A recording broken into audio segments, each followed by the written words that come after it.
ஹாய்ங்க, எல்லாருக்கும் வணக்கம்.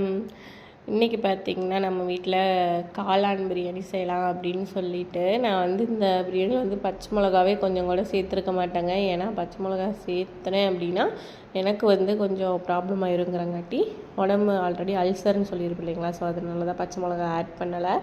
ஸோ இருக்கிற இன்க்ரீடியண்ட்டை வச்சு சமைப்போம் கொஞ்சம் அப்படின்னு சொல்லிட்டு புதினா அரைச்சி ஊற்றி செஞ்சுருந்தேன்.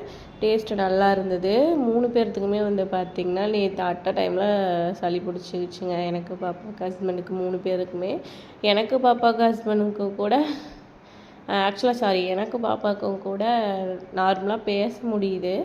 ஆனால் என்னுடைய ஹஸ்பண்டுக்கு வந்து பார்த்திங்கன்னா சுத்தமாக பேசவே முடியல. தொண்டெல்லாம் வந்து ஒரு மாதிரி கரகரன்னு பேசிகிட்டு இருந்தாப்புல கிளியாட்ட.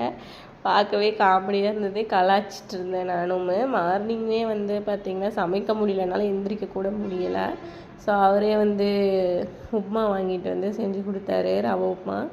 சாப்பிட்டுட்டோம். அப்புறம் மத்தியானம் வந்து பார்த்திங்கன்னா நான் சமைக்கிறேன் அப்படின்னு சொல்லிட்டு 2 பேருமே சேர்ந்து தாங்க சமைச்சிருந்தோம். நான் பேசும்போதே உங்களுக்கு தெரியும், என்னால் ஓவராக பேசவே முடியல. ஒரு மாதிரி மூச்சு வாங்கிட்டே இருக்குது. ஓகே, ஒரு வழியாக 2 பேரும் சமைக்கலான்னு சொல்லிட்டு கிச்சனுக்கு வந்து அலப்பறை பண்ணிகிட்டு இருந்தோம். சமைக்கும்போது செம ஃபன்னாக தான் போயிட்டு இருந்தது. அவர் பேசுகிறத வச்சு நான் கிண்டல் பண்ணிகிட்டு இருந்தேன், அவரும் சேர்ந்து கிண்டல் பண்ணிகிட்டு இருந்தார். தலைவர் வந்து பார்த்திங்கன்னா இன்றைக்கி நிறையா வேலை அவர் தாங்க செஞ்சு கொடுத்தாங்க. நான் வந்து சும்மா டெமோ மட்டும்தான். நான் வந்து சமைக்கிறது வேலை மட்டும்தான். மற்றபடி காய் கட் பண்ணுறதுலேருந்து எல்லாமே வந்து அவங்களும் கூட கூட எனக்கு கொஞ்சம் ஹெல்ப் பண்ணிட்டு தான் இருந்தாங்க. காலையிலையும் சமைச்சு கொடுத்தாங்க அவரே.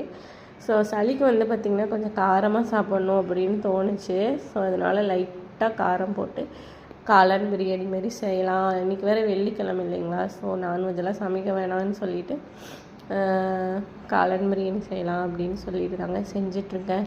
நீங்கள் இப்படி சமைச்சிருக்கீங்களா அப்படின்னு சொல்லிட்டு கமெண்ட் பண்ணுங்கள். ரெண்டாவது வந்து பார்த்திங்கன்னா டிஃப்ரெண்ட்டாக ஏதாவது சமைச்சு வீடியோவில் போடுங்கன்னு சொல்லி நிறைய பேர் சொல்லுவீங்க. நான் வந்து எனக்கு டிஃப்ரெண்ட்டாலாம் சமைக்க வராதுங்க. சத்தியமாக சொல்கிறேன், சமைக்கவும் தெரியாது. நான் வீட்டில் என்ன சமைக்கிறேனோ அதை மட்டும்தான் நான் வந்து வீலாகாக அப்லோட் பண்ணுறேன். மற்றபடி இதுக்காக மெனக்கெட்டு டைம் ஸ்பெண்ட் பண்ணி நியூ டிஷ்ஷஸ் எல்லாம் சமைக்கிறதெல்லாம் நான் கிடையாது. அந்தந்த அன்னைக்கு வீட்டில் என்ன சமைக்கிறேனோ அதை மட்டும்தாங்க அப்லோட் பண்ணுறேன். ஓகே, பாய்ங்க. எங்கள் வீலாக் பிடிச்சதுன்னா மறக்காமல் சப்ஸ்கிரைப்